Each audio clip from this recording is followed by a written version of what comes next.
लिखो इंटीग्रेशन, पहले इसका डेफिनेशन लिखो एक, it is a reverse process of differentiation, it is a reverse process of differentiation. Integration फिर उसका definition, it is a reverse process of differentiation, full stop. It is represented as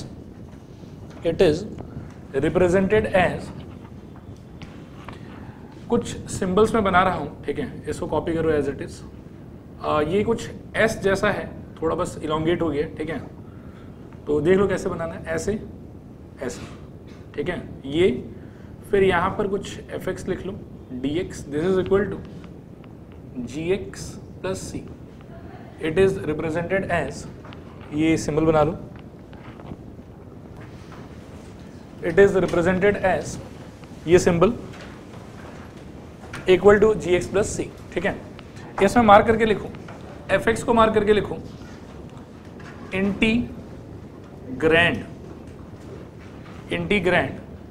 right hand side वाले को mark करके लिखो integral slash anti derivative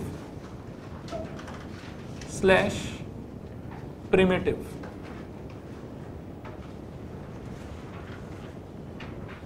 integrand फिर right hand side वाला integral या फिर एंटी डेरिवेटिव या फिर प्रिमिटिव, ठीक है, हो गया। नीचे यहां पर एक लाइन लिखो, the process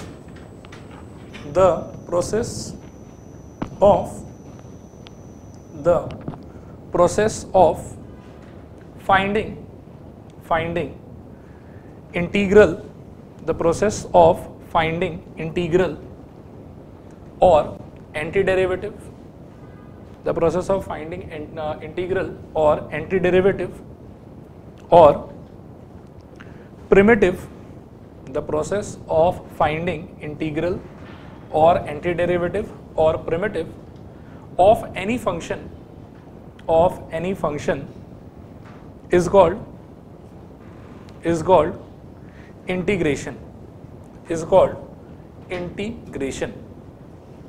called integration, full stop, ठीक है। नेक्स्ट लिखूं basic understanding of integration,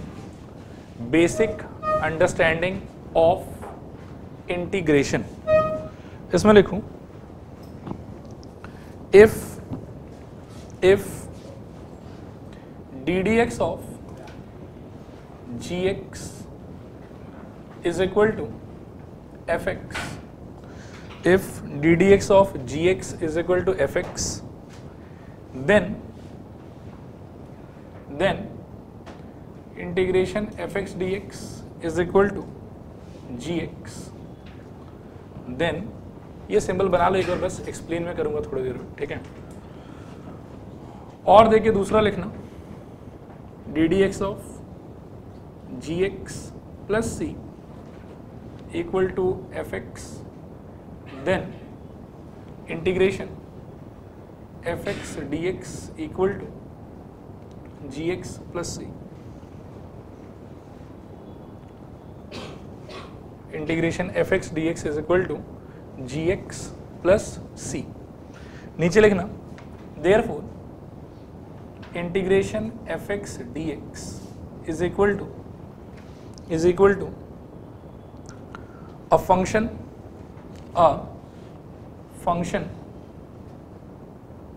whose derivative is fx, a function whose derivative is fx।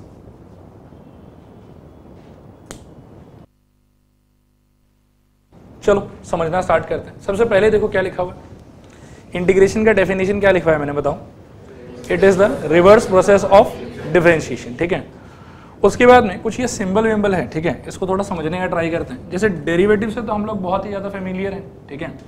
हम क्या करते थे, रिकॉल करो कि d d x of x square is equal to answer कितना होता था 2x, ये याद है आपको। इसमें ये जो डी डी एक्स वाला पार्ट था ये क्या था, ये था सिंबल ऑफ डिफरेंशिएशन। ये समझ में आता है कि हर जगह डी डी एक्स ही यूज होता था, और यहाँ पर क्या लिखा जाता था, हमेशा कोई ना कोई फंक्शन, और इसका कुछ ना कुछ आंसर आता था। इसका कोई वैसे नाम नहीं था और इसका भी कोई नाम नहीं था। इसको हम जनरली आप बोल सकते हैं कि इनपुट बोल सकते हैं, और इसको हम जनरली क्या बोल सकते हैं, आउटपुट बोल सकते हैं। और इस इनपुट के ऊपर में कौन सा ऑपरेशन लगाया गया, डिफरेंशिएशन का ऑपरेशन लगाया गया। और वो कौन से सिंबल से हमको पता चल रहा था कि डिफरेंशिएशन ही लगाया गया है, डी डी एक्स वाले सिंबल से पता चल रहा था। यहाँ तक बात समझ में आया। तो कुछ ऐसा ही प्रोटोकॉल इंटीग्रेशन में भी फॉलो होता है, ठीक है। जैसे D d x was the symbol for differentiation, वैसे ही आप समझो कि ये एस वाला symbol along with D x, ये और ये मिला के, ये दोनों मिला के बनेगा सिंबल ऑफ इंटीग्रेशन। ये समझ में आता है, ये दोनों मिला के क्या होगा, सिंबल ऑफ इंटीग्रेशन। यहाँ इंटीग्रेशन कौन से चीज पे लगाया जा रहा है, एफ एक्स पे। तो यहाँ पर सिंपली उसको हम लोग इनपुट बोलते थे, यहाँ पर क्या बोलते थे उसको, इनपुट। लेकिन वहां पर उसको इनपुट भी बोल सकते हो, और साथ ही साथ एक और नाम है उसका, क्या नाम है, इंटीग्रेंड। क्या नाम है उसका, इंटीग्रेंड। यहाँ पर आंसर को बेसिकली हम क्या बोलते थे, आउटपुट। वहां पर आंसर का नाम क्या है, या तो आप उसको इंटीग्रल बोल सकते हो, या फिर आप उसको एंटी डेरिवेटिव बोल सकते हो, या फिर आप उसको प्रिमिटिव बोल सकते हो। कोई डाउट है इन सारी चीजों में, नहीं। अच्छा, यहाँ पर एक्स स्क्वायर का डेरिवेटिव 2x होगा, और एक्स स्क्वायर के डेरिवेटिव को फाइंड करने के पूरे प्रोसेस को ओवरऑल क्या बोला जाता था, डिफरेंशिएशन। वैसे ही यहाँ पर एफ एक्स का इंटीग्रल जी एक्स प्लस सी होगा, यह एफ एक्स का एंटी डेरिवेटिव जी एक्स प्लस सी होगा, यह एफ एक्स का प्रिमिटिव आप बोल सकते हो जी एक्स प्लस सी होगा। और एफ एक्स के प्रिमिटिव को फाइंड करने का जो पूरा प्रोसेस होगा उसको बोला जाएगा इंटीग्रेशन। यहां तक समझ में आया थोड़ा पूरा। नेक्स्ट क्या लिखा है बताओ, बेसिक अंडरस्टैंडिंग ऑफ इंटीग्रेशन। क्या लिखा हुआ है next, basic understanding of integration. ये बहुत इंपॉर्टेंट है, ठीक है। वैसे इस पर ज्यादा सवाल ववाल नहीं आता है, लेकिन ये नहीं समझ में आया तो चैप्टर नहीं समझ में आएगा, ठीक है। थोड़ा ध्यान से इसको समझने का ट्राई करना। मेरे को पहले ये बताओ, लॉग पे चलते हैं, लॉग याद है थोड़ा बहुत, ठीक है। Log of 100 to the base 10 का आंसर कितना होगा, and what is the idea behind this, कि 10 के पावर में क्या चढ़ाएं सच दैट कि 100 निकल के आ जाए। तो 10 के पावर में क्या चढ़ाओगे, 2, तो क्या निकल के आएगा 100, इसीलिए इसका आंसर क्या हो गया 2। अच्छा, इसका बताओ, log of 125 to the base से 25, 5 तो नहीं, मतलब ज़्यादा हो जाएगा। चलो मैं इजी कर देता हूँ इसको, ये कॉम्प्लिकेटेड हो जाएगा, 5 ले लो, 3 ना। और उसका अंडरस्टैंडिंग क्या है कि 5 के पावर में क्या चढ़ाओ तो 125 आ जाए।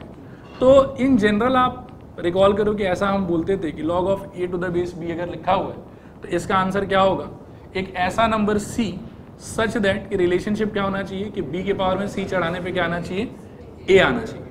यही था ना लॉजिक, पक्का।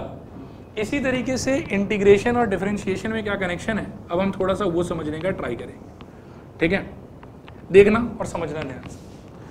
कोई अगर मेरे से बोले कि integration of f x d x का आंसर बताना है, ठीक है, तो याद रखना कि ये किसका इंटीग्रेशन कर रहे हो आप, फंक्शन एफ एक्स का। किसका इंटीग्रेशन कर रहे हो, फंक्शन एफ एक्स का। तो इसका आंसर होगा a new function whose derivative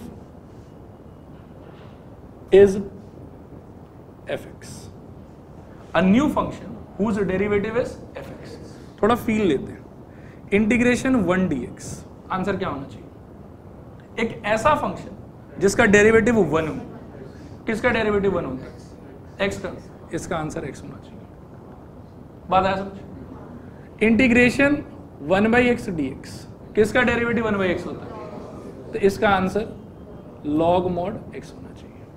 नहीं आ रहा समझ, थोड़ा पूरा। फिर सपोज करो कि इंटीग्रेशन 2x dx चाहिए मेरे को, किसका डेरिवेटिव 2x होता है, एक्स स्क्वायर का, तो इसका आंसर एक्स स्क्वायर हो जाएगा। पता है समझ। यही चीज मैंने नेक्स्ट पॉइंट में आप लोगों को लिखाया था कि अगर d d x of g x equal to f x होता है, मतलब जी एक्स एक ऐसा फंक्शन है जिसका डेरिवेटिव क्या आ रहा है, एफ एक्स, तो एफ एक्स का इंटीग्रेशन क्या होगा, जी एक्स। और अगर जी एक्स का डेरिवेटिव एफ एक्स आ रहा है तो ये भी एक फैक्ट बात है कि जी एक्स प्लस सी यानी कि कोई अगर कांस्टेंट आप ले लेते हो तो इसका डेरिवेटिव भी क्या रहेगा fx, क्योंकि d d x of g x कितना हो जाएगा fx और d d x of c कितना हो जाएगा 0। तो ये रहे नहीं रहे इससे कोई फर्क नहीं पड़ता है। और इंटीग्रेशन का अंडरस्टैंडिंग क्या है कि जब हम fx का इंटीग्रेशन करते हैं ना तो हम वो फंक्शन खोजते हैं जिसका डेरिवेटिव क्या हो fx।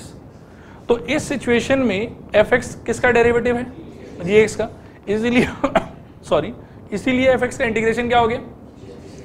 और इस सिचुएशन में fx किसका डेरिवेटिव है, gx प्लस सी का, इसीलिए यहां पर आंसर क्या हो गया, gx प्लस सी। अब क्या है ना कि इन दोनों को लेके थोड़ा सा कंफ्यूजन रहता है, ठीक है, कि इंटीग्रेशन ऑफ fx जब हम कर रहे हैं तो आंसर में सिर्फ gx लिखें या gx प्लस सी लिखें, क्योंकि gx का डेरिवेटिव भी fx आएगा तो उस सिचुएशन में gx प्लस सी का डेरिवेटिव भी fx ही आएगा। तो इन जनरल बाय डिफॉल्ट हम हमेशा यही वाला फॉलो करते हैं, ठीक है, कि इंटीग्रेशन लिखते समय हम हमेशा एक प्लस सी लगा ही देते हैं अपनी तरफ से, ठीक है। इस सी को बोला जाता है इंटीग्रेशन कांस्टेंट। क्या बोलते हैं इसको, इंटीग्रेशन कांस्टेंट। अगर सपोज करो किसी सिचुएशन में सी को एब्सेंट होना होगा तो जब आप कुछ और कंडीशंस के हेल्प से सी का वैल्यू फाइंड करोगे तो ऑटोमेटिकली उसका वैल्यू 0 आ जाएगा, ठीक है। समझ में आया कि सी क्यों लगाया जाता है, क्योंकि अगर कभी भी gx का डेरिवेटिव fx है तो उस सिचुएशन में gx प्लस सी का डेरिवेटिव भी fx ही रहेगा। और इंटीग्रेशन का अंडरस्टैंडिंग क्या है, जब आप किसी भी फंक्शन का इंटीग्रेशन खोज रहे हो मतलब आप एक ऐसा फंक्शन ढूंढ रहे हो जिसका डेरिवेटिव अल्टीमेटली कौन है, fx है।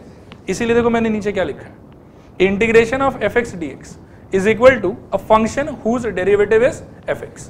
और जिस फंक्शन का डेरिवेटिव fx होगा उस फंक्शन में c ऐड करने से भी उसका डेरिवेटिव अल्टीमेटली क्या होगा, fx ही होगा।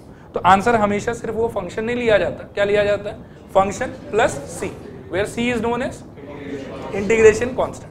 आया समझ, नहीं आया समझ, थोड़ा पूरा, ये सारा रिजल्ट क्लियर है पक्का, थोड़ा बहुत और पूछ सकते हैं, ठीक है। ठीक है, इंटीग्रेशन ऑफ -1/x², थोड़ा टफ है लेकिन अगर शायद बता पाओ, नहीं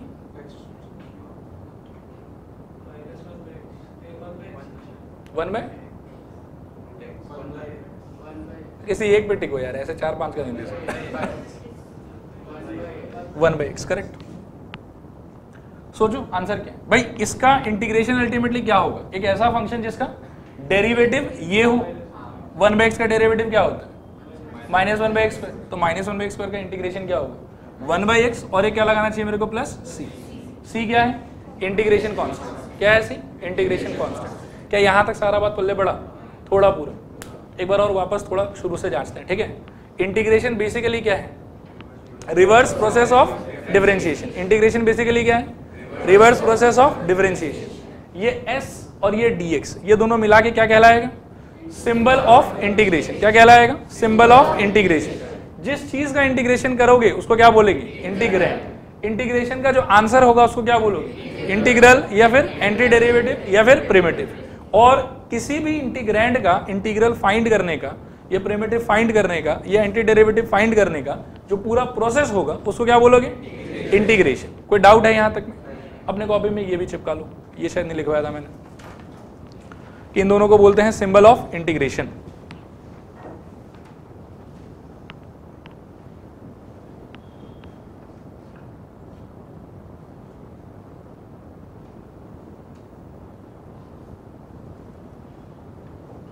डन, समझ आया यहां तक। अगला पॉइंट क्या है कॉपी में देखो, कि if d d x of g x equal to f x then integration of f x equal to क्या होगा, जी एक्स। और अगर d d x of g x equal to f x था तो quite obvious कि d d x of g x plus c equal to भी क्या होगा, एफ एक्स। और यहां से अपन क्या कह सकते हैं कि integration f x equal to क्या होगा, जी एक्स। बेसिक अंडरस्टैंडिंग क्या है कि integration f x d x का आंसर होगा एक नया फंक्शन, जिस फंक्शन का क्या प्रॉपर्टी होना चाहिए कि उसका डेरिवेटिव कौन होना चाहिए, एफ एक्स। उसका डेरिवेटिव कौन होना चाहिए, कोई प्रॉब्लम यहां तक। एक जस्ट और क्वेश्चन पूछ लेते हैं फिर अपन आगे बढ़ेंगे, ठीक है। ये आइडिया क्लियर है ना पक्का। एक बार और कह देते हैं d d x of g x equal to f x, तो क्वाइट ऑब्वियस कि d d x of g x plus c equal to भी क्या होगा, एफ एक्स। और d d x of g x equal to f x, यहाँ से conclude क्या कर सकते हैं कि integration of f x will be g x. और यहाँ से क्या कंक्लूड कर सकते हैं कि integration of f x will be g x plus c. By default in general क्या करेंगे, हमेशा प्लस सी लगाएंगे ही लगाएंगे। नहीं आ रहा समझ, थोड़ा पूरा एक जस्ट बस ऐसे बाई इंस्पेक्शन थोड़ा सा सोच के बताओ। इंटीग्रेशन ऑफ ठीक है, इजी सा ही पूछ रहे हैं। चलो e पावर x क्या होगा, इतना कॉन्फिडेंस के साथ पक्का e power x plus c। एक और पूछ लेते हैं बस, 3x स्क्वायर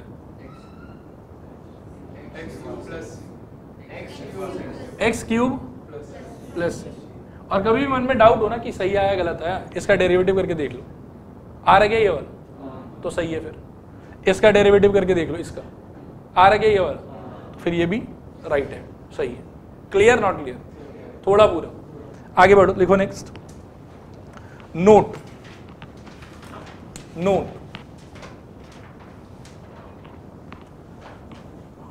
दो चार्ट हो, बेसिक अंडरस्टैंडिंग है, इसको थोड़ा सा लिखते हैं।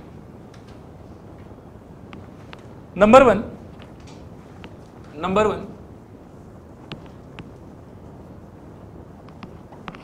किसी भी एक फंक्शन पे, इसको थोड़ा देख लो, किसी भी एक फंक्शन पे इंटीग्रेशन डिफरेंशिएशन अगर एक साथ इंपोज करोगे ना तो उस फंक्शन को कुछ नहीं होगा, जैसा है वैसे बाहर आ जाए। तो इसके बेसिस पे आपका note number one, integration of d d x of h x is equal to h x. ये समझ में आया क्या? डी डी एक्स पे पहले, मतलब एच एक्स पे पहले क्या लगा, डी डी एक्स, और उसके बाद में इसके आंसर पे क्या अप्लाई हो गया, इंटीग्रेशन। तो एक तरीके से ऐसा सोचो कि डिफरेंशिएशन इंटीग्रेशन एक दूसरे को नलीफाई कर दिया और फाइनली क्या बाहर निकल गया आगे, एच एक्स। दूसरा ऐसा हो सकता है कि पहले इंटीग्रेशन लगा हुआ हो एच एक्स पे, ठीक है, और उसके बाद उस चीज पे लगा हुआ हो डिफरेंशिएशन, इसका आंसर भी एच एक्स से ही होगा, ठीक है। थर्ड लिखो, बोलो, देखो ध्यान से, D d x of f x, इसका सिंबल क्या था, एफ डैश एक्स, अगर याद हो तो, ठीक है। तो एफ डैश एक्स का जो इंटीग्रेशन होगा ना, integration of f dash x will be equal to f x plus c कह सकते हो, ठीक है। एफ डैश एक्स का जो इंटीग्रेशन होगा क्या हो जाएगा, एफ एक्स। क्लियर है नहीं क्लियर है? प्लस सी मतलब देखो एफ एक्स का डिफरेंशिएशन अगर ये है तो एफ एक्स प्लस सी का भी डिफरेंशिएशन वही होगा, और प्लस सी मतलब बाय डिफॉल्ट हमेशा लगाते ही हम लोग इंडेफिनिट इंटीग्रेशन। फर्स्ट दो में नहीं लगाएंगे, ठीक है, लेकिन जब भी ऐसा रहेगा तो प्लस सी लगा देना हम लोग, ठीक है। डन। अच्छा, 4 नंबर पे इसको थोड़ा समझने का ट्राई करना और आप ही लोग बताना कि आंसर क्या आएगा। हम लोग dy dx से फेमिलियर हैं। dy dx पे अगर सपोज करो कभी इंटीग्रेशन का ऐसा सिंबल लगाया जाए, कैन यू गेस बाहर क्या आएगा? यहां पर डी डी एक्स किस पे लगा हुआ है, y पे। डी डी एक्स किस पे लगा हुआ है, y पे, और उसी पे साइमल्टेनियसली मैंने क्या लगा दिया, इंटीग्रेशन। तो integration differentiation will cancel each other, और क्या आएगा बाहर, y। तो इसको भी थोड़ा याद रखेंगे कि ऐसा कभी सिचुएशन आया तो इसका आंसर क्या हो जाएगा, y। प्लस सी नहीं चाहिए यहाँ पे, डिफरेंशिएशन इंटीग्रेशन एक साथ रहेगा ना तो प्लस सी नहीं चाहिए, ठीक है। Done I think. नेक्स्ट लिखूं, basic algebra, basic algebra of integration, basic algebra of integration, basic algebra of integration. अब बेसिक एलजेब्रा से क्या मतलब है, देखो, डू यू रिमेंबर कि कोई भी दो फंक्शन अगर एडेड या सब्ट्रैक्टेड हो तो डेरिवेटिव सीधा अंदर चला जाता था। अगर दो आदमी का प्रोडक्ट हो तो वहां क्या यूज होता था, प्रोडक्ट रूल। अगर दो आदमी का मान लो कि कोशेंट हो तब क्या यूज होता था, कोशेंट रूल। अगर कभी कांस्टेंट इनटू फंक्शन है और उस पर डेरिवेटिव इंपोज करना है तो क्या तरीका था, कि कांस्टेंट बाहर आ जाएगा, फंक्शन पे डेरिवेटिव लगा दो। तो वैसे ही 4-5 रूल इंटीग्रेशन का भी है, कुछ कुछ यहाँ पर बहुत ही सेम है डिफरेंशिएशन जैसा, कुछ कुछ थोड़ा अलग है।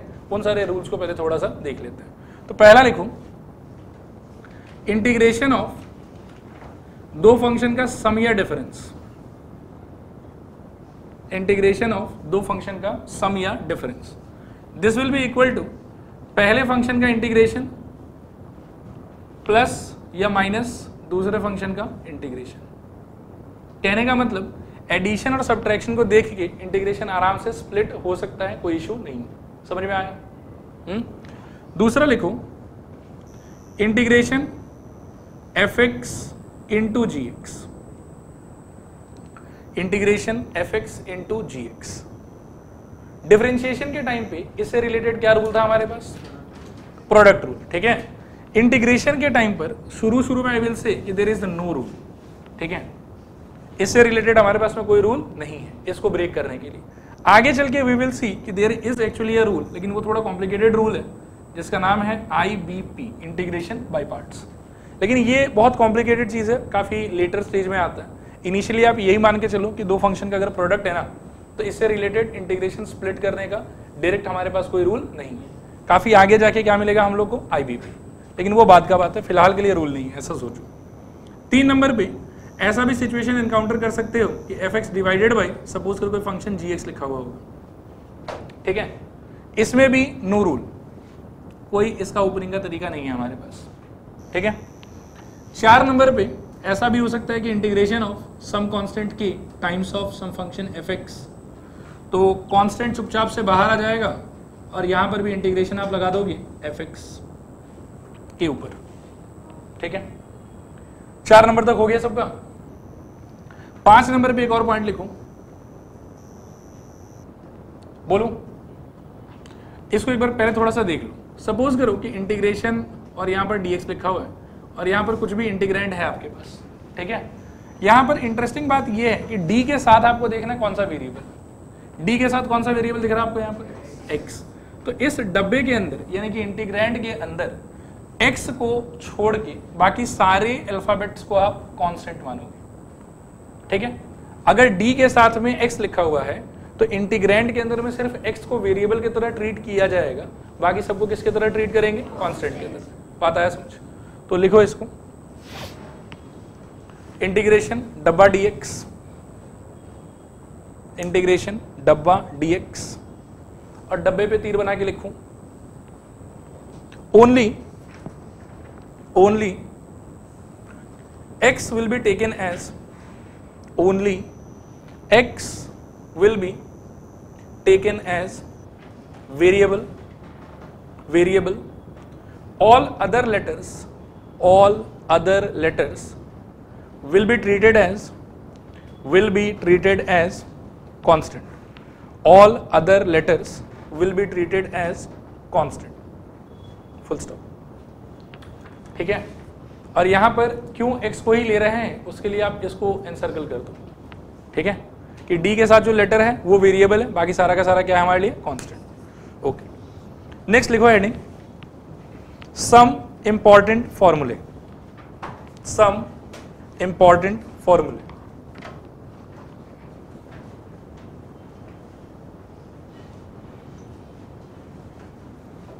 देखो जैसे डिफरेंशिएशन में भी कुछ बहुत सारा फंडामेंटल फॉर्मूला हुआ करता था जिसके बेसिस पे बाकी आगे हम कॉम्प्लिकेटेड क्वेश्चंस करते थे, वैसे यहाँ पर भी कुछ बेसिक फॉर्मूला सब है और ये सारा फॉर्मूला आप लोग को याद होना चाहिए, तो उसके बेसिस पे आगे बड़ा बड़ा इंटीग्रेशन हम लोग कर पाएंगे। लिखो इसमें सबसे पहला इंटीग्रेशन सम इंपॉर्टेंट फॉर्मूले, उसके अंदर में number 1 integration x to the power n dx is equal to x to the power n plus 1 upon में n plus 1 plus c given that n is not equal to minus 1. Integration of x to the power n dx is equal to x to the power n plus 1 upon n plus 1 plus c given that n is not equal to minus 1. अब आपके मन में आ सकता है कि ये सही है कि गलत है। ठीक है, तो क्रॉस चेक कर सकते हैं उसको। इसका आंसर जो भी कोई फंक्शन होगा उसके पास क्या प्रॉपर्टी होना चाहिए कि उसका डेरिवेटिव क्या आना चाहिए? x to the power n आना चाहिए। अगर इसका डेरिवेटिव ये आ जाता है मतलब इंटीग्रेशन इज करेक्ट। ठीक है, आओ क्रॉस चेक कर लेते हैं। D d x of x to the power n plus 1 upon n plus 1 plus c, इसका डेरिवेटिव चाहिए। इन दोनों के बीच में क्या है? प्लस, तो डेरिवेटिव स्प्लिट हो जाएगा शायद। इसका डेरिवेटिव 0, तो हटाओ उसको। यहाँ क्या आ जाएगा? x to the power n plus 1 upon n plus 1। n plus 1 शायद क्या रहेगा? कांस्टेंट, क्योंकि d के साथ कौन सा लेटर है? x, तो सिर्फ x वेरिएबल है, बाकी सारा का सारा कांस्टेंट है। तो n+1 कहाँ चला जाएगा आपका, तो बाहर, और यहाँ क्या बचा, d d x of x to the power n+1। D d x of x to the power n क्या होता था, n x to the power n-1, तो इसका क्या होगा n+1 times of x to the power n+1 -1, n+1 गया और 1 गया, क्या बचा x to the power n, आ रहा x to the power n, मतलब वो फॉर्मूला करेक्ट है। आया समझ, नहीं आया समझ, थोड़ा पूरा। कुछ इसका बहुत ही इंपॉर्टेंट रिजल्ट है इसके बेसिस पे, जो हमेशा याद ही रहे तो बढ़िया है, उन रिजल्ट्स को थोड़ा सा लिख लेते हैं, ठीक है। नेक्स्ट लिखो इसके नीचे रिमार्क।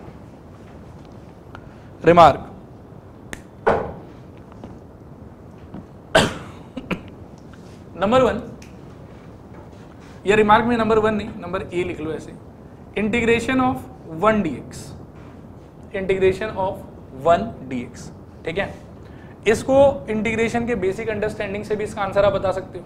इंटीग्रेशन 1 dx का मतलब क्या है, एक ऐसा फंक्शन जिसका डेरिवेटिव क्या है, 1 है। कौन है वो फंक्शन, x, तो सीधा आंसर इक्वल टू x भी लिख सकते हैं। बाकी दूसरा थोड़ा घटिया काम भी कर सकते हैं, देखो मतलब इसको अप्लाई करने के लिए इसको सोचो x to the power 0 dx, x का पावर में क्या नहीं ले सकते हैं, -1, ये तो 0 है, ये तो लिया जा सकता है, तो इसका आंसर क्या आ जाएगा, x to the power 0+1 upon 0+1 plus c which is equal to x plus c, ठीक है। बाकी सीधा याद रखना कि इंटीग्रेशन 1 dx इक्वल टू कितना आएगा, x प्लस c। लिखो इसको,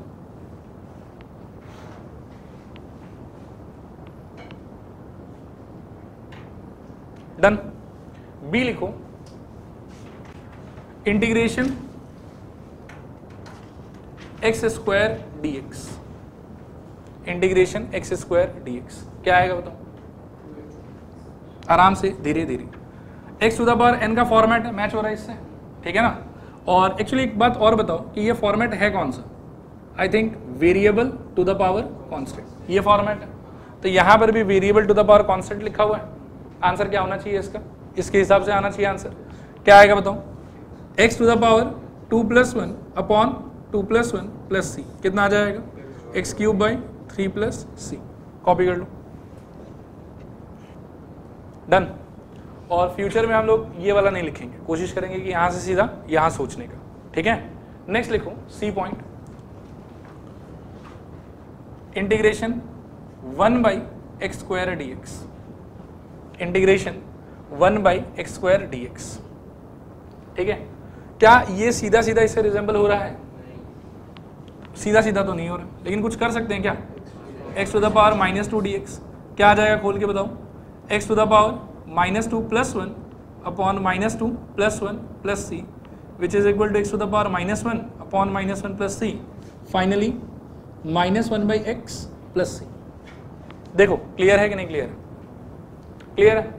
नेक्स्ट लिखूं इंटीग्रेशन, ये डी पॉइंट है रिमार्क का, integration 1/√x dx, integration 1/√x dx, क्या ये इस फॉर्मेट को रिजेंबल कर रहा है, क्या जबरदस्ती करवा सकते हैं, क्या हो जाएगा बताओ, integration x to the power -½ dx, आगे बताओ x to the power -½ + 1 upon -½ + 1 plus c।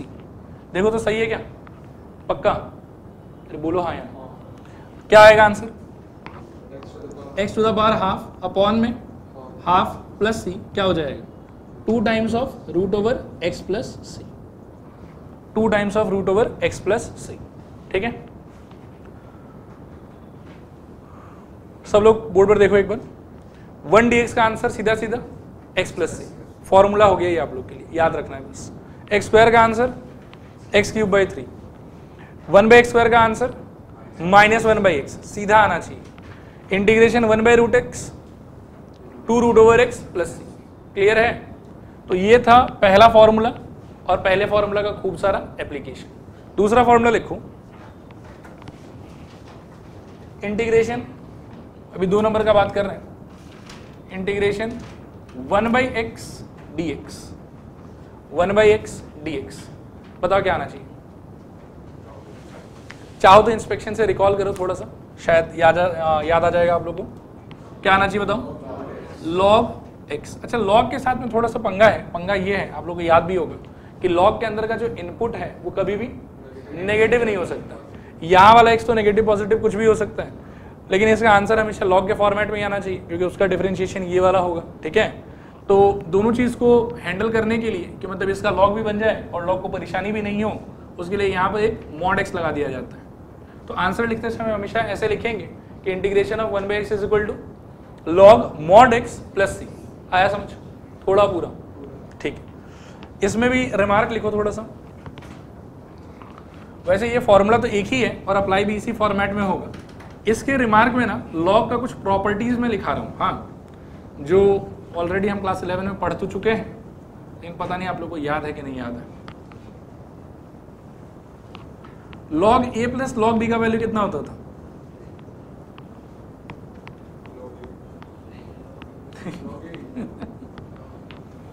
चलो ठीक है, मैंने सही सोचा था कि मतलब याद नहीं होगा। तो रिमार्क नंबर ए देखो, log a plus log b is equal to log ab। Number 2, log a minus log b is equal to log a by b। ठीक है। Number 3, log of a plus b, nothing. Number 4, log of a minus b, nothing. Number 5, log, अच्छा 5 बोल दिया मैंने, ठीक है, इसको भी 1 ही कर दो तो और क्या, 1 2 3 4 5। Log of a to the power m was equal to m log a। Number 6, ये थोड़ा नया हो सकता है आप लोग के लिए, एक बार सब लोग लिखना छोड़ो, इसको देखो यहाँ पर a पावर log। ठीक है, log के अंदर कोई भी नंबर हो सकता है से b, लेकिन log का जो बेस है वो इससे मैच होगा, तो इस कंडीशन में आंसर इज डायरेक्टली b। ठीक है, कॉपी कर दो इन सारे को, डन। नेक्स्ट लिखो, फॉर्मूला नंबर कितना होगा ये? 3। ठीक है, पहले 1 का रिमार्क, फिर 2 का रिमार्क, और अब हम बात कर रहे हैं तो फॉर्मूला नंबर 3 पे।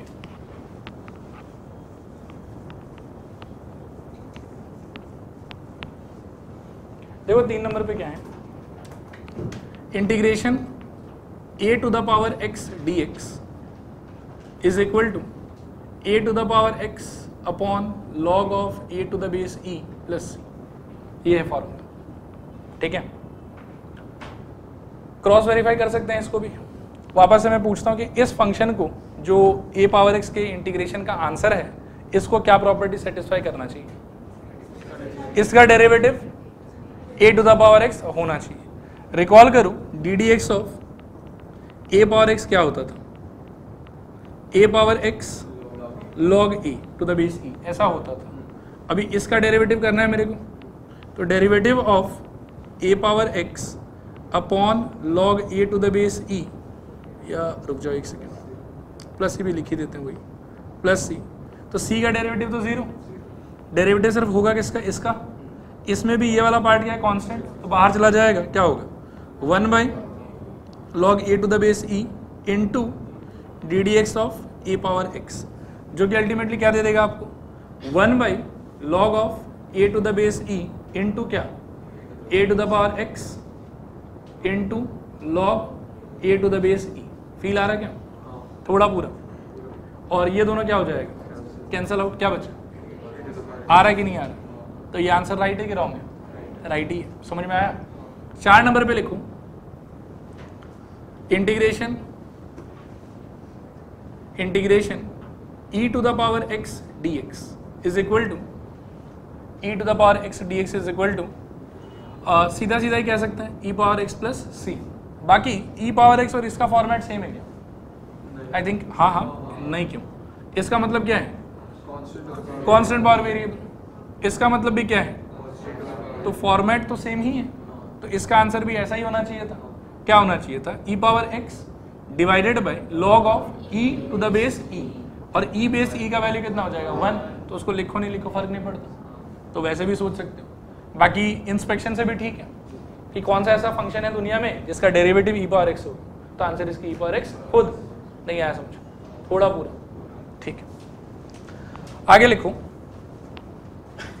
टाइप 1। ठीक है, टाइप 1। अब देखो एक बात मैं बोलने जा रहा हूँ, ये बात मैं हमेशा मतलब क्या है कि हर एक क्लास 2 क्लास के बाद मैं बोलूँगा, ठीक है, और धीरे धीरे ज़्यादा अच्छे से आप लोगों को समझ में आना स्टार्ट हो जाएगा। इंटीग्रेशन के चैप्टर में ना एक्चुअली हमको कभी भी इंटीग्रेशन नहीं सीखना होता है, काफ़ी मतलब आयरनी है बट लेकिन यही सच्चाई है। इंटीग्रेशन के चैप्टर में हमको इंटीग्रेशन नहीं सीखना होता। क्या बोलो, क्या बोला मैंने? इंटीग्रेशन के चैप्टर में हम लोग को इंटीग्रेशन नहीं सीखना होता। तो क्या सीखना होता है? डिफरेंशिएशन। वो तो सीख के आए हैं ऑलरेडी। काफ़ी अजीब सा बात है, लेकिन ये आइडिया अगर आपके दिमाग में बैठ गया ना तो आप क्या है कि सारे क्वेश्चंस को बहुत आराम से अच्छे से टैकल कर पाओगे, बहुत कुछ ज़्यादा सोच पाओगे नॉर्मल स्टूडेंट से, अगर ये आइडिया आपके दिमाग में बैठता है। मैं क्या कह रहा हूँ बताओ कि इंटीग्रेशन के चैप्टर में हमको इंटीग्रेशन नहीं सीखना, फिर क्या सीखना है हमको? इंटीग्रेशन बस इतना सही है जितना मैंने दिखाया, और 2 4 10 टू फॉर्मूला धीरे धीरे जैसे जैसे आगे बढ़ेंगे 2 4 टू फॉर्मूला और आ जाएगा, लेकिन इंटीग्रेशन ये फॉर्मूला ही है बस, there is no more integration. तो इंटीग्रेशन के चैप्टर में एक्चुअली हम लोग को सीखना ये होता है कि कैसे हम एक non integrable format of function को मैनिपुलेशन के थ्रू इंटीग्रेबल फॉर्मेट में कन्वर्ट कर सकें। ध्यान से थोड़ा समझने का ट्राई करना। इंटीग्रेशन केवल जितना फॉर्मूला मैंने आपको पढ़ाया बस उतना सा फॉर्मूला ही इंटीग्रेशन है, बात खत्म। इंटीग्रेशन उससे ज़्यादा नहीं है, ठीक है। लेकिन प्रॉब्लम क्या होगा कि जब हमको कोई क्वेश्चन दिया जाएगा ना कि इसको इंटीग्रेट करके बताओ या इसके इंटीग्रेशन का आंसर बताओ, तो जनरली उसके अंदर में जो इंटीग्रैंड हमको दिखाई पड़ेगा वो इन सारे फॉर्मूला में से किसी से भी रिजेंबल नहीं करेगा। बात आया समझ? अगर वो इंटीग्रैंड इन फॉर्मूलाज में से किसी से रिजेंबल कर जाए तो फिर फॉर्मूला बिठा दो आप वहाँ पर, इंटीग्रेशन खत्म, आंसर आ गया आपका। लेकिन इशू ये होगा कि कभी भी जनरली वो इंटीग्रैंड आपके स्टैंडर्ड फॉर्मूला से मैच नहीं करेगा। तो आपको पूरे चैप्टर में ये सीखना है कि वो जो ऊट पटांग सा इंटीग्रैंड है ना, जो कि देखने में फॉर्मूला से मैच नहीं हो रहा है, उसके साथ में हम क्या ऐसा मैनिपुलेशन करें, क्या ऐसा मैथमेटिकल सिंप्लीफिकेशन करें सच दैट आफ्टर मैनिपुलेशन और आफ्टर सिंप्लीफिकेशन जो उसका नया चेहरा हो वो किसी न किसी फॉर्मूला वाले चेहरा से मैच करे, सच दैट की सिंप्लीफिकेशन के बाद हम ये सारा लर्न किया हुआ फॉर्मूला उस पर अप्लाई कर सकें। नहीं आया बात समझ? मैं अपने बात को सपोर्ट करने के लिए एक इलस्ट्रेशन लेता हूँ, ठीक है, ध्यान से उसको समझने का ट्राई कीजिएगा। देखिए, इंटीग्रेशन ऑफ से एक्स स्क्वायर प्लस एक्स का होल स्क्वायर डीएक्स, ठीक है। क्या ये जो इंटीग्रैंड है, क्या ऐसा कोई फॉर्मूला है आपके पास स्ट्रेट अवे? Yes, no? नहीं, पक्का नहीं है, सोच लो, देख लो एक बार, है कौन सा? X to the power n वाला ना? हाँ, मैं भी एक्चुअली जब जिंदगी में पहली बार मैंने इंटीग्रेशन सीखा था और जो मेरे गुरुजी थे उन्होंने भी ऐसे सवाल दिया था और मैंने भी आप ही के जैसा जवाब दिया था, एक्स स्क्वायर प्लस एक्स के पावर में 2 + 1 बाई 2 + 1 प्लस सी। मेरे गुरुजी बोले थे कि बेटा प्रोटीन खाओ ये नहीं हो सकता। अरे भाई, formula x to the power n के लिए है, यहाँ वो x है ही नहीं, यहाँ तो क्या x² + x है, तो आप वो कैसे लगा सकते हो? तो वो तो नहीं हो पाएगा। तो मेरा फिर से सवाल है आपसे कि क्या ये इंटीग्रेबल है डायरेक्टली? क्या ये किसी स्टैंडर्ड फॉर्मूला से मैच हो रहा है? नहीं। तो आपको इसमें अब लगाना है सिंप्लीफिकेशन, ऐसा सिंप्लीफिकेशन लगाना है सच दैट कि आफ्टर सिंप्लीफिकेशन जो भी बने वो फॉर्मूला से मैच करे। तो आई थिंक यहाँ पर हम होल स्क्वायर खोल सकते हैं। क्या आ जाएगा बताओ? x to the power 4 plus 2 times of I think x³ हो जाएगा प्लस x² dx। अब इस इंटीग्रैंड का ये जितना टुकड़ा हो गया, आपको लगता है कि सारा टुकड़ा टैकल हो सकता है? पहला टुकड़ा का टैकल करके क्या होगा? x to the power 5 by 5। बोलो हाँ सर। अरे हाँ सर बोलोगे ठीक है, अगले बार इसमें क्या होगा? 2 कांस्टेंट है, बाहर आ जाएगा और इंटीग्रेशन किसका होगा? x³ का। क्या आंसर हो जाएगा बताओ? 2 times of x to the power 4/4 plus इसका क्या हो जाएगा? x टू द पावर 3/3 और इससे भी एक टू सी आएगा, इससे भी एक टू सी आएगा, इससे भी एक टू सी आएगा, सारा सी तो कांस्टेंट ही है, तो सब मिला के हम एक बड़ा सी लगा देंगे यहाँ। ये सारे सी के बदले एक सी। नहीं आया समझ? थोड़ा पूरा। तो ये सीखना है आपको पूरे चैप्टर में, ठीक है। तो जो मैंने कहा वो बात आया समझ कि नहीं आया समझ? इंटीग्रेशन के चैप्टर में इंटीग्रेशन नहीं सीखना होता। क्या सीखना होता है? मैनिपुलेशन सीखना होता है of changing a non integrable format of a function into something which is directly integrable. और इंटीग्रेबल से what do I mean, formula होना चाहिए। इसका फॉर्मूला नहीं है तो ये हमारे लिए इंटीग्रेबल नहीं है, लेकिन इसको सिंप्लीफाई करने के बाद में ये मिलेगा, सारे पार्ट का इंडिविजुअली मेरे पास क्या है, फॉर्मूला, तो हम इसको क्या मान के चलेंगे, इंटीग्रेबल। ठीक है, तो आओ वापस से एक बार इस आइडिया पे डिस्कस करते हैं। इंटीग्रेशन के चैप्टर में इंटीग्रेशन सीखना होता है कि नहीं सीखना होता है? क्या सीखना होता है? मैनिपुलेशन। क्या manipulation? Non integrable form of a function को कैसे इंटीग्रेबल फॉर्म में कन्वर्ट किया जाए। What do you mean by the term non integrable function? Formula नहीं है उसका।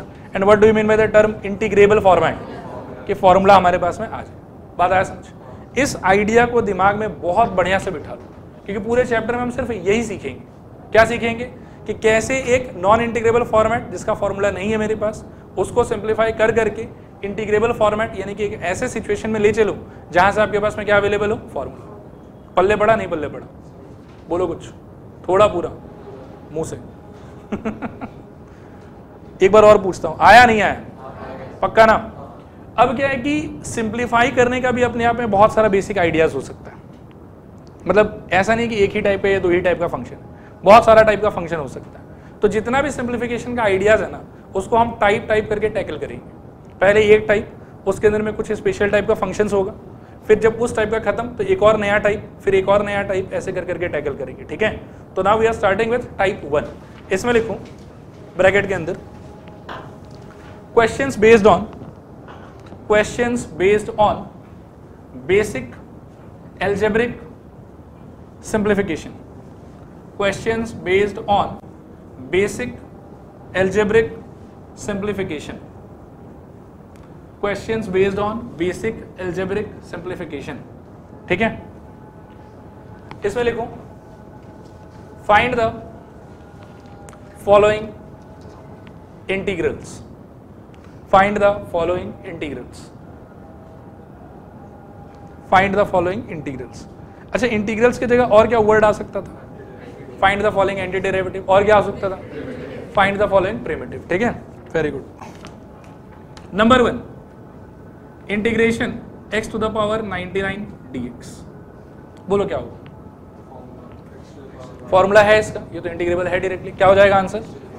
x टू द पावर 100, सब लोग बोलो, बाई 100 प्लस c। ये आंसर है इसका। वेरी गुड, हो गया।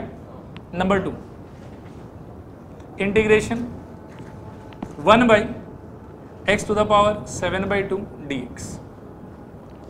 सीधा फॉर्मूला नहीं, क्या करेंगे? थोड़ा मॉडिफाई। इंटीग्रेशन क्या हो जाएगा? x to the power -7/2 dx। Answer will be x to the power -7/2 plus 1 by -7/2 plus 1 plus c। देख लो एक बार, आ रहा समझ नहीं आ रहा समझ? x के पावर में क्या आ जाएगा? x के पावर में -5/2 अपॉन में -5/2 प्लस c। तो फाइनली ये हो जाएगा -2/5 into x to the power -5/2 plus c। देखो आया समझ नहीं आया समझ? थोड़ा पूरा। ये क्या हो गया? -5/2 से -2/5, मतलब क्यों हुआ ऐसे? नीचे था रेसिप्रोकल हो गया, परेशानी नहीं है ना? बढ़िया। नेक्स्ट 3 नंबर पे integration cube root of x dx। Standard not standard? Standard है। क्या हो जाएगा? x to the power 1/3। करो, हो गया? बताओ तो मुझे क्या है आंसर? ठीक है, मैं भी करता हूं, मुझे हेल्प करो। क्या होगा बताओ? Integration x to the power 1/3 dx, this is equal to x to the power 1/3 plus 1 upon 1/3 plus 1 plus c। क्या हो जाएगा बताओ? This is equal to x to the power 4/3 upon में 4/3 plus c, finally 3/4 x to the power 4/3 plus c। Done ना? Number 4 लिखूं integration 3 to the power x into e to the power x dx। 3 to the power x into e to the power x dx। क्या कोई formula? 3 power x को बाहर, e to the power x को बाहर।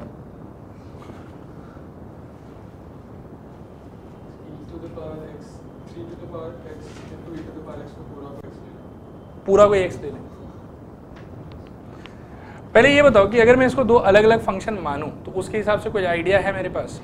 Product पे तो integration का कोई फॉर्मूला ही नहीं है, तो वैसे तो नहीं हो पाएगा, ठीक है। लेकिन एक चीज तो शायद कर सकते हैं ना, इंटीग्रेशन बेस में अगर मैं 3e मान लूं और पावर में x मान लूं, ऐसा करना पॉसिबल है क्या? और यही सारा टेक्निक आप लोगों को सीखना है। मैंने क्या बोला शुरू में कि इंटीग्रेशन के चैप्टर में हम लोग को इंटीग्रेशन नहीं सीखना, क्या सीखना है? नॉन इंटीग्रेबल फॉर्मेट को कैसे इंटीग्रेबल फॉर्मेट में ले जाया जा सके। अब हमारे पास क्या है कि constant to the power variable के लिए फॉर्मूला तो है। क्या फॉर्मूला था, रिकॉल करूं? Integration of a power x equal to क्या था? ए पावर एक्स अपॉन में log a to the base e plus c, यानी कि constant power variable is equal to constant power variable divided by log of that constant to the base e plus c. तब उसका answer क्या लिख सकते हैं बताओ, किसके हिसाब से? करो, ट्राई करो। 3e whole power x upon में log of 3e plus c, ये आंसर हो जाएगा, ठीक है। अच्छा, इनफैक्ट एग्जाम में या किताब में इसका थोड़ा और सिंप्लीफाइड फॉर्म भी हो सकता है। क्या हो सकता है बताओ? 3e to the power x upon में log 3 प्लस 1, फील आ रहा है क्या? 3 इंटू ई को क्या लिख सकते हो? log 3 plus log e, log e का मतलब 1, इसीलिए ऐसा, ठीक है। कॉपी कर लो फटाफट। डन। नेक्स्ट 4 के बाद में 5 number, integration e to the power log root x to the base e upon x dx।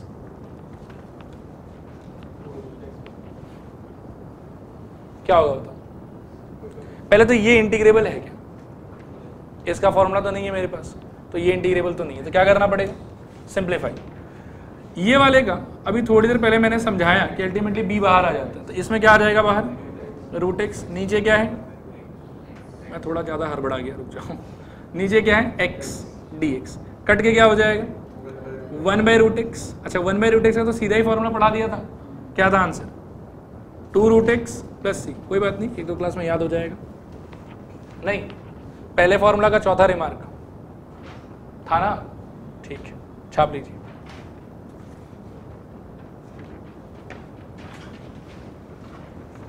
हो गया। नेक्स्ट, ये था 5। 6 नंबर पे इसको ट्राई करेंगे। 9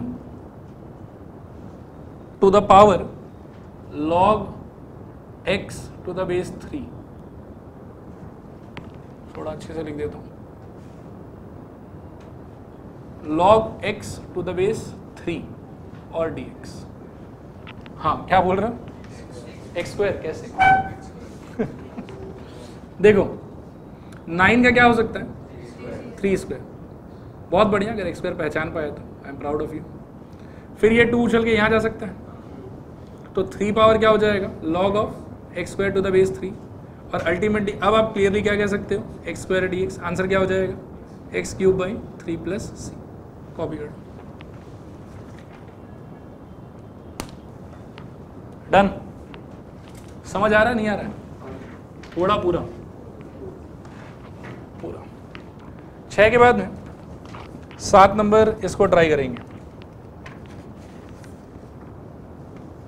integration e to the power 3 log x to the base e into x to the power 4 dx। बहुत ही पारखी नजर है आप लोग के पास। 3 उछल के यहां चला जाएगा और ये पार्ट ओवरऑल क्या हो जाएगा? x cube into x to the power 4 dx। फिर x cube into x to the power 4 का क्या हो जाएगा? x power 7 dx। So x power 8 by 8 plus c।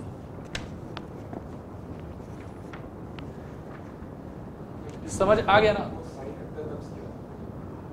हाँ, काइंड ऑफ कह सकते। डन। समझ आया?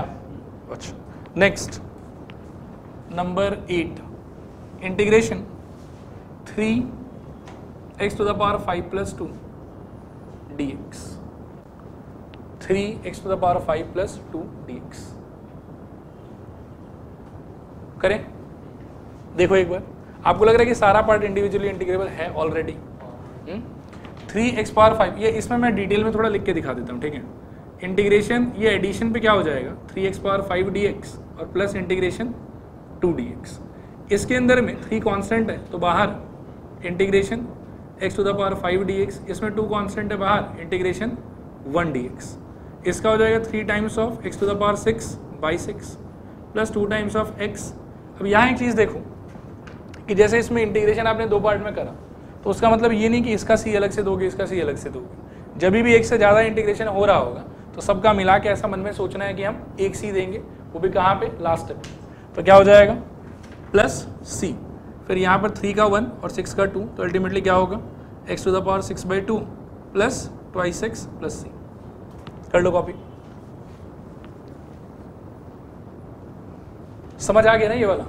अच्छा, नेक्स्ट इसको ट्राई करो। इंटीग्रेशन ये कितना नंबर होगा 8 ना 9 इंटीग्रेशन √x माइनस 1/x² का whole square dx। x equal to ये तो आप बताओ 1/x। पैसा डूब गया इसका आज तक मेरे से पढ़ के ये नहीं सीख पाया ये।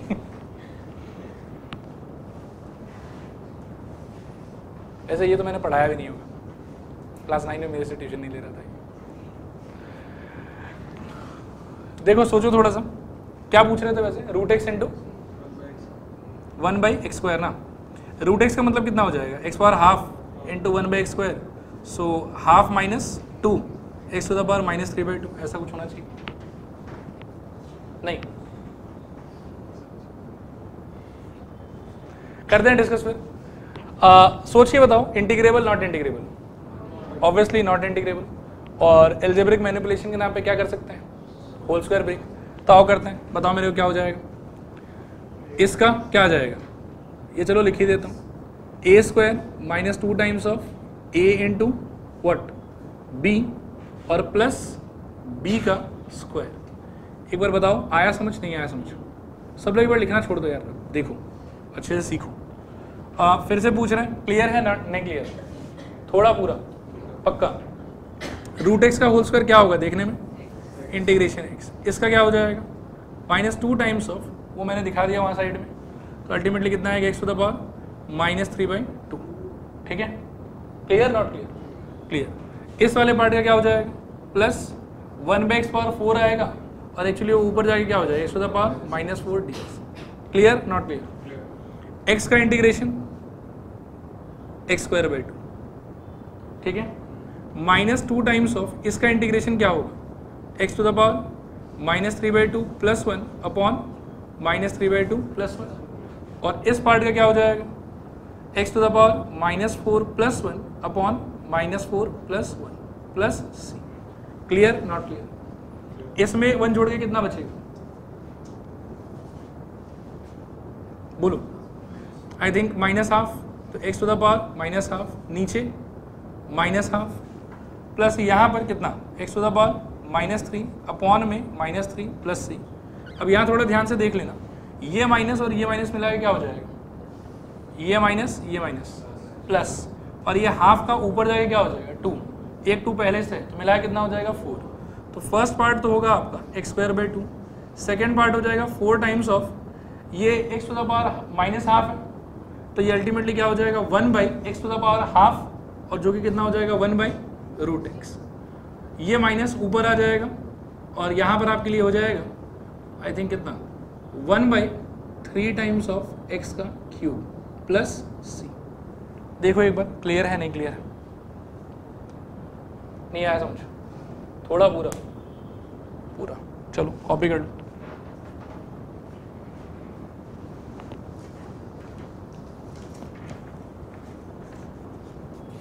ये हो जाए तो इसको ट्राई करना।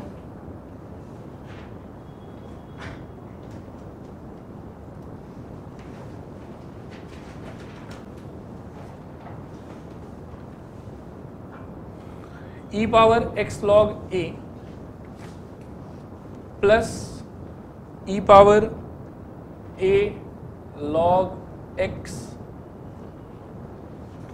और माइनस ई पावर ए लॉग ई dx।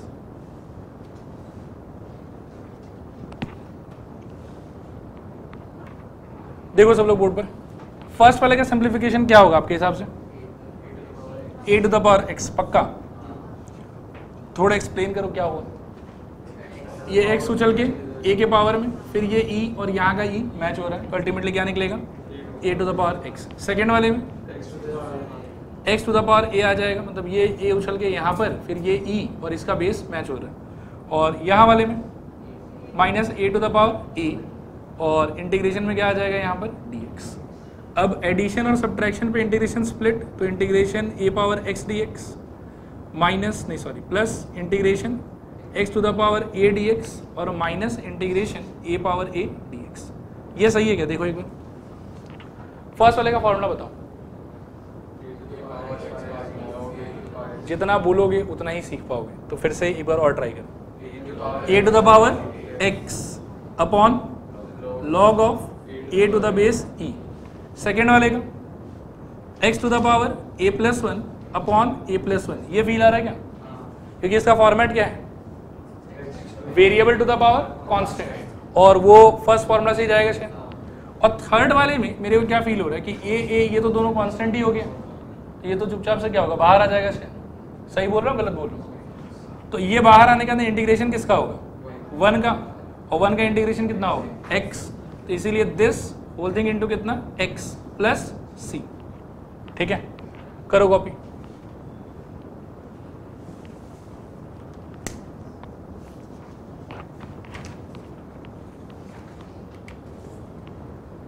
हो जाए तो नेक्स्ट इसको ट्राई करो। Integration 2x square plus 3 times of 1 minus 3x dx।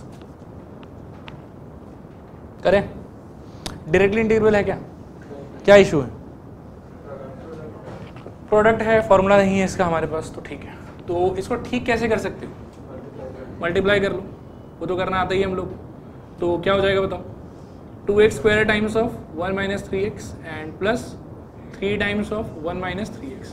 सब लोग थोड़ा अच्छे से आंसर बताना, क्या आएगा बताओ? Integration 2x square minus 6x cube, बहुत बढ़िया, plus 3 and minus 9x dx। अब ये सारा पार्ट आई थिंक इंडिविजुअली आराम से इंटीग्रेबल है। फर्स्ट वाले का आंसर बताओ। 2 times of x cube by 3 minus 6 times of बोलो x टू द पावर 4/4, और बताओ plus 3 times of x minus 9 times of x square by 2 plus c। Copy कर लो, कहीं कहीं थोड़ा सा कटेगा वटेगा शायद यहाँ पर, बट ठीक है। ठीक है, नेक्स्ट ट्राई करो इसको। ये क्वेश्चन नंबर 12 होगा ना? 12 नंबर पे integration 2 plus 5t into 3 minus t square whole thing divided by root t d T.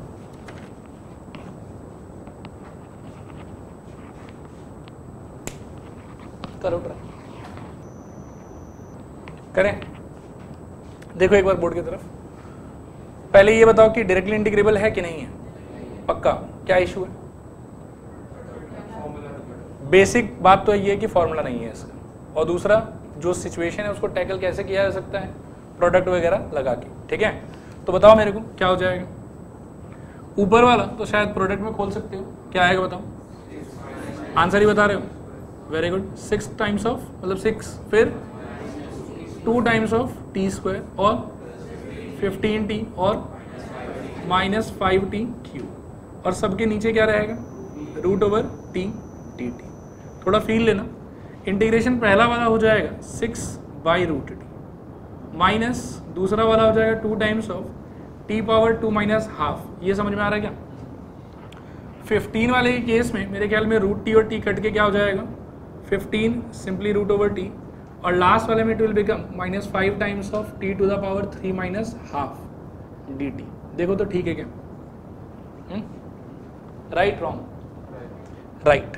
अच्छा, 6 अपॉन रूट टी, तो integration 6/√t dt minus 2 integration मेरे ख्याल में कितना बचेगा t to the power 3/2 dt और plus 15 integration √t dt minus 5 integration t to the power कितना आ जाएगा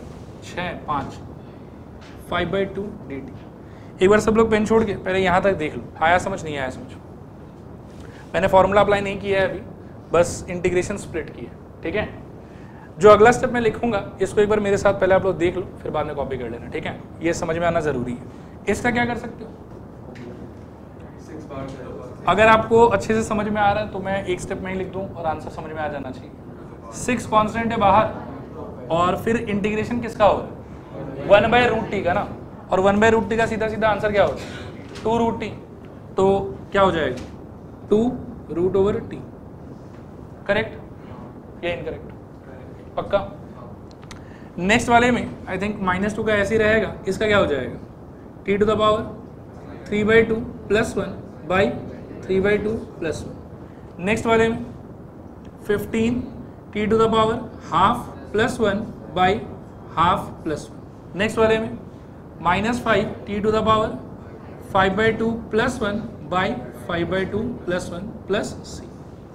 देखो सही है गलत है, कंप्लीट तो नहीं है शायद, एक स्टेप और लगेगा। क्या हो जाएगा बताओ 12√t, फिर बताओ माइनस 3/2 + 1 कितना हो जाएगा 5/2, तो 2/5/2 कितना हो जाएगा 4/5 माइनस 4/5। समझ आया नहीं आया।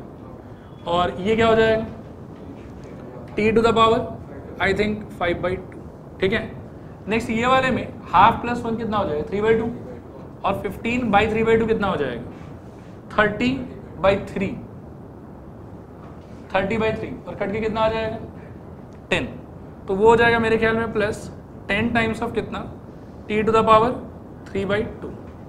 फिर नेक्स्ट वाले में 5/2 + 1 7/2 और ये कितना हो जाएगा 2 ऊपर 10/7, तो -10/7 इंटू कितना t to the power 7/2 + c। ये होगा फाइनल आंसर आप लोग, ठीक है।